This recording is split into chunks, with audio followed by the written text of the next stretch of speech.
Cette nuit, j'ai rêvé, pour la première fois, à l'un des épisodes les plus tristes de ma vie. Quand j'avais 17 ans, mon père, pour se débarrasser de moi, avait appelé un après-midi police secours et le panier à salade nous attendait devant l'immeuble. Il m'avait livré au commissaire du quartier en disant que j'étais un voyou. J'avais préféré oublier cet épisode, mais dans mon rêve de cette nuit, un détail effacé lui aussi avec le reste m'est revenu et m'a secoué 40 ans après, comme une bombe à retardement.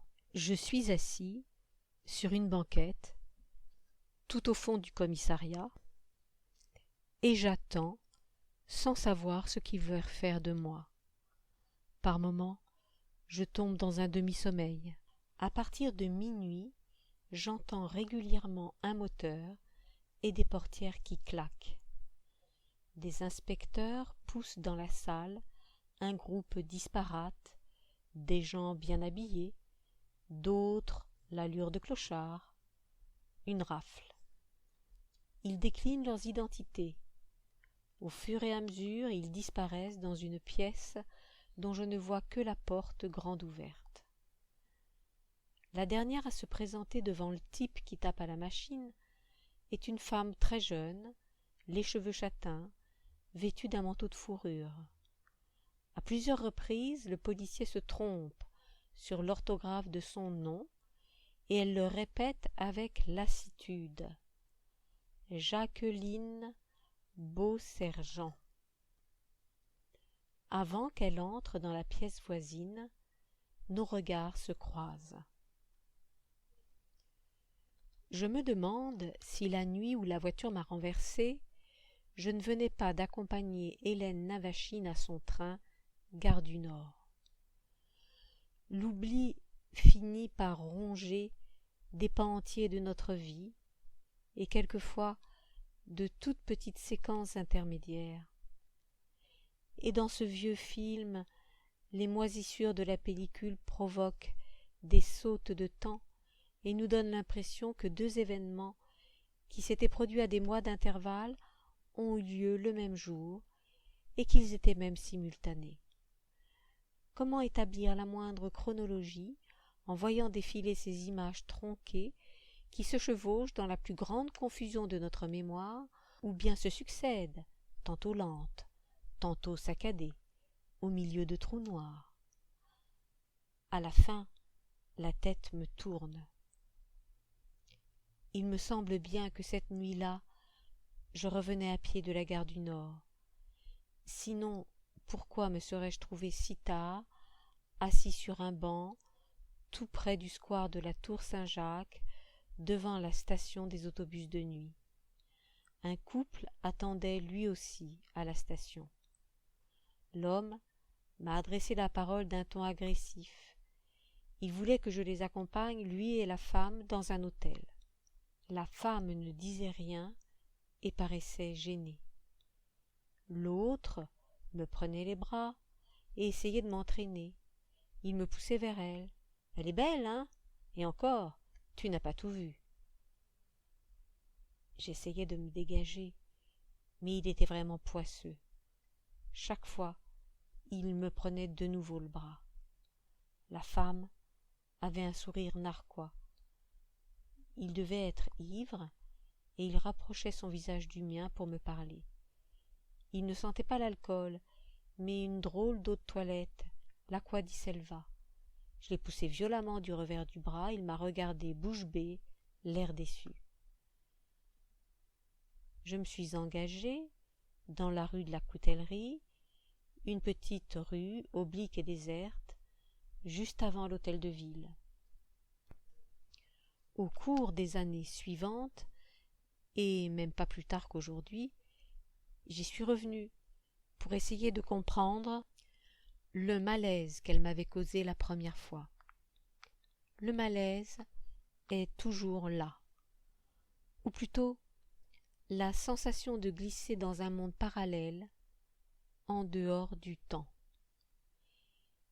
Il suffit que je longe cette rue et je me rends compte que le passé est définitivement révolu sans que je sache très bien dans quel présent je vis. Elle est un simple passage que les voitures prennent en trombe la nuit. Une rue oubliée et à laquelle personne n'a jamais fait attention. Cette nuit-là, j'avais remarqué une lumière rouge sur le trottoir de gauche. Cela s'appelait les Calanques. J'y suis entré. La lumière tombait d'un lampion au plafond. 4 personnes jouaient aux cartes à l'une des tables. Un homme brun à moustache s'est levé et s'est dirigé vers moi. « Pour dîner, monsieur ? C'est au premier étage. » Je l'ai suivi dans l'escalier. Là aussi, une seule table était occupée par 4 personnes, 2 femmes et 2 hommes, près de la baie vitrée. Il m'a désigné la première table à gauche, au débouché de l'escalier. Les autres ne m'ont prêté aucune attention. Ils parlaient bas. Un murmure ponctué par des rires. Des paquets de cadeaux étaient ouverts sur la table, comme s'ils célébraient un anniversaire ou qu'ils fêtaient un réveillon. La carte du menu sur la nappe rouge, j'ai lu Waterzooi de poisson. Les noms des autres plats étaient écrits en caractères minuscules que je ne parvenais pas à déchiffrer sous la lumière vive, presque blanche. À côté de moi, il pouffait de rire. Waterzooi de poisson. Je me suis demandé quels pouvaient bien être les clients de cet endroit. Les membres d'une confrérie qui se communiquaient l'adresse à voix basse, ou bien, le temps n'ayant plus cours dans cette rue, des gens égarés autour d'une table pour l'éternité. Je ne savais plus très bien pourquoi j'avais échoué ici. Sans doute était-ce le départ d'Hélène Navachine qui me causait ce sentiment de malaise. Et puis, nous étions un dimanche soir, et les dimanches soirs laissent de drôles de souvenirs, comme de petites parenthèses de néant dans votre vie. Il fallait rentrer au collège ou à la caserne. Vous attendiez sur le quai d'une gare dont vous ne vous rappelez plus le nom. Un peu plus tard, vous dormiez d'un mauvais sommeil sous les veilleuses bleues d'un dortoir. Et maintenant, je me trouvais aux Calanques, assis à une table recouverte d'une nappe rouge, et le menu proposait un Waterzooi de poisson. Là-bas, il pouffait de rire. L'un des 2 hommes s'était coiffé d'un bonnet d'astrakan noir. Ses lunettes et son mince visage français contrastaient avec cette coiffure de lancier russe ou polonais. Une chapska. Oui, cela s'appelait une chapska. Et il se penchait pour embrasser sa voisine blonde au creux de l'épaule, mais elle ne se laissait pas faire, et les autres riaient. Avec la meilleure volonté, il m'était impossible de partager leur rire. Je crois que si je m'étais avancé vers leur table, ils ne m'auraient pas vu, et si je leur avais adressé les paroles, ils n'auraient même pas entendu le son de ma voix. J'essayais de m'attacher à des détails concrets. Les Calanques, 4 rue de la Coutellerie. Le malaise venait peut-être de la situation topographique de cette rue. Elle débouchait sur les grands immeubles de la préfecture de police au bord de la Seine. Aucune lumière aux fenêtres de cet immeuble. Je restais assis à la table pour retarder le moment où je me retrouverais seul dans les parages. Même la pensée des lumières de la place du Châtelet ne me rassurait pas.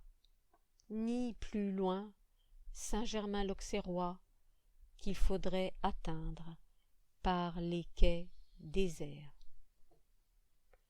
L'autre avait retiré sa chapska et s'épongeait le front. Personne ne se présentait pour prendre ma commande. D'ailleurs, j'aurais été incapable d'avaler la moindre bouchée.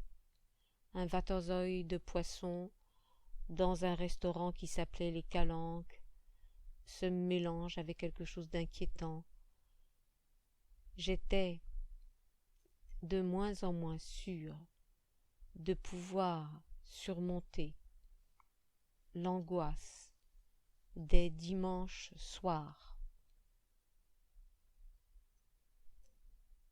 Dehors, je me suis demandé s'il ne fallait pas attendre de nouveau l'autobus de nuit. Mais une panique m'a pris à la perspective de retourner seule dans ma chambre d'hôtel. Le quartier de la Porte d'Orléans m'a soudain paru lugubre, peut-être parce qu'il me rappelait un passé récent.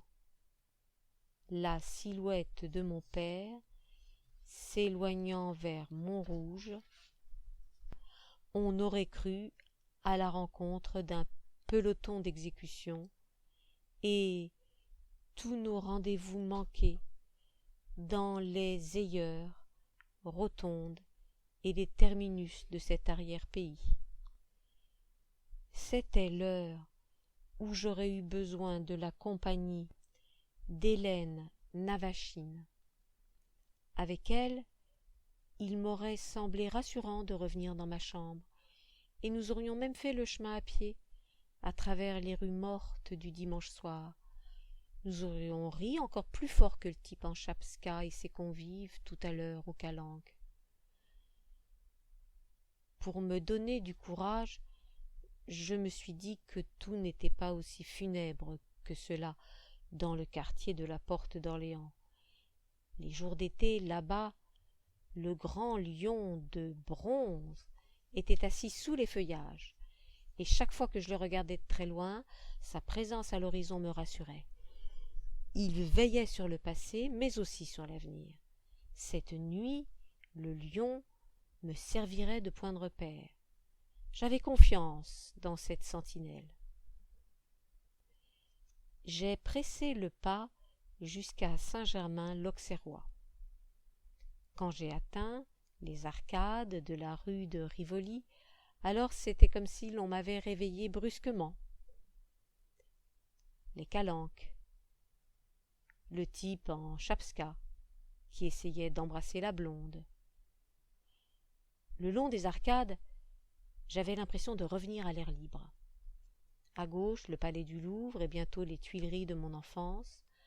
À mesure que j'avancerais vers la Concorde, je tâcherais de deviner ce qu'il y avait derrière les grilles du jardin dans l'obscurité. Le premier bassin, le théâtre de verdure, le manège, le deuxième bassin. Il suffisait maintenant de quelques pas pour respirer l'air du large, tout droit, et le lion, au bout, assis en sentinelle au milieu du carrefour. Cette nuit-là, la ville était plus mystérieuse que d'habitude, et d'abord, je n'avais jamais connu un silence aussi profond autour de moi, pas une seule voiture. Tout à l'heure, je traverserais la place de la Concorde, sans me soucier des feux rouges et verts, comme on traverse une prairie. Oui, j'étais de nouveau dans un rêve, mais plus paisible que celui de tout à l'heure aux Calanques. La voiture a surgi au moment où j'atteignais la place des Pyramides et, en éprouvant cette douleur à la jambe, je me suis dit que j'allais me réveiller.